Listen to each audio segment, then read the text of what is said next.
Shutdown showdown set to play out today at the White House. President Trump will host top congressional leaders from both political parties. Government funding is set to run out when the clocks tick past midnight, Tuesday into Wednesday.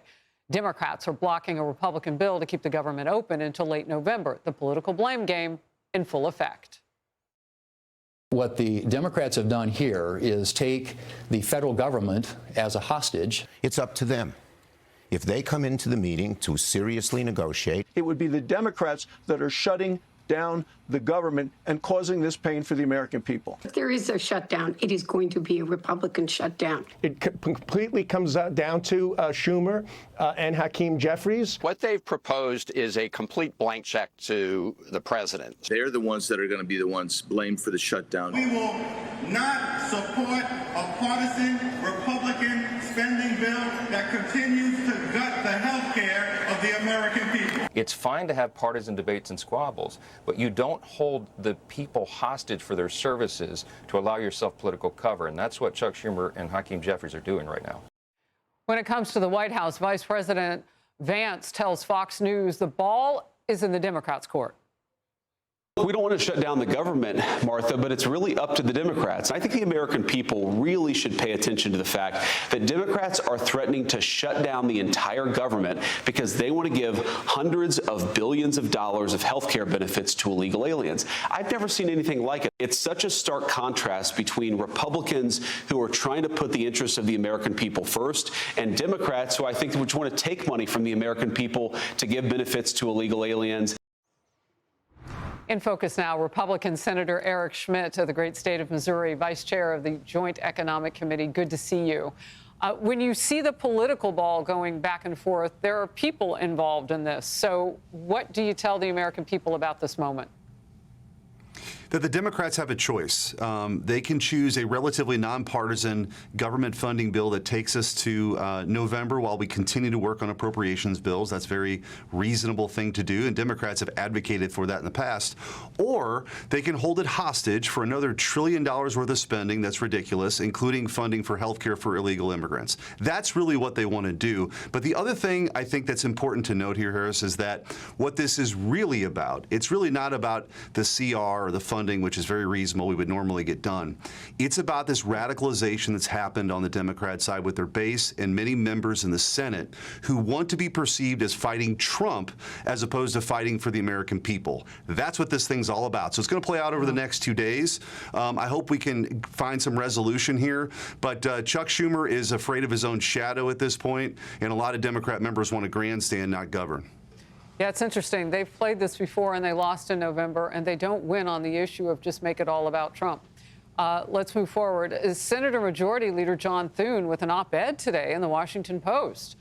Here it is. Senate Democrats, let's avoid this shutdown. Here's part of it. Democrats used to advocate for this kind of clean, nonpartisan bill we've put forward. In fact, they voted for 13 clean funding bills while President Joe Biden was in office. It's unfortunate that they have now chosen to abandon their commitment to nonpartisan government funding extension. Senator. Yeah, this is about Trump derangement syndrome, and they can come to their senses and act on behalf of the American people, or they can, again, what they're really talking about here is their plan is to spend an additional $1 trillion to restore all the things that we rescinded, like Guatemalan sex changes and DEI in Burma. They want all that back, and they want health care for illegal immigrants. That's what they're fighting for.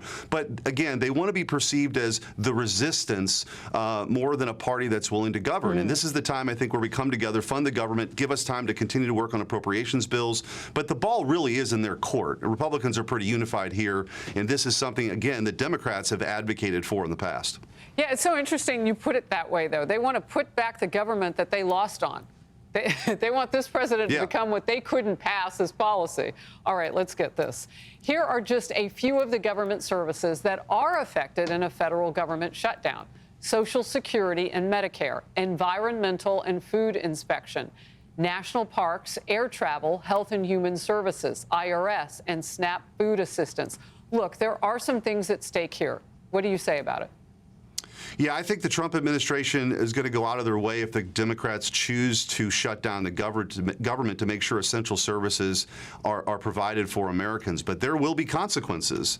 And I'm not sure the Democrats are going to like that when the Trump administration gets to prioritize, again, what money sort of goes out the door and what doesn't. But this all lays at the feet of the Democrats right now in the United States Senate. You're going to see it play out, come into focus, a Faulkner focus over the next couple days.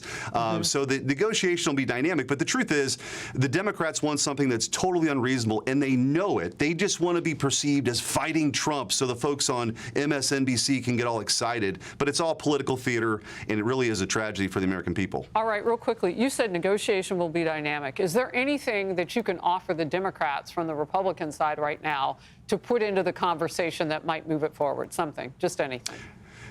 Well, the negotiation is, hey, let's continue to work on the normal appropriations bills, because what the CR does, the continuing resolution, it sort of keeps funding flat, what was agreed to last year, until we have more time to negotiate. And that typically is a relatively bipartisan process. We're going to have our priorities because we're in the majority, but you need 60 votes. So for the Democrats to do that now, they're cutting short any kind of process where we will work through those appropriations bills and holding things like the NDAA, our National Defense Authorization Act, hostage along the way, too. So there's a lot at stake here.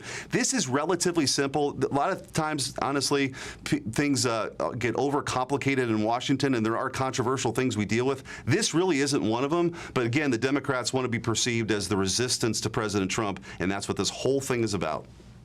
Senator Schmidt, always great to have you on the program. Thank you. I'm Steve Doocy. I'm Brian Kilmeade. And I'm Ainsley Earhart. And click here to subscribe to the Fox News YouTube page to catch our hottest interviews and most compelling analysis.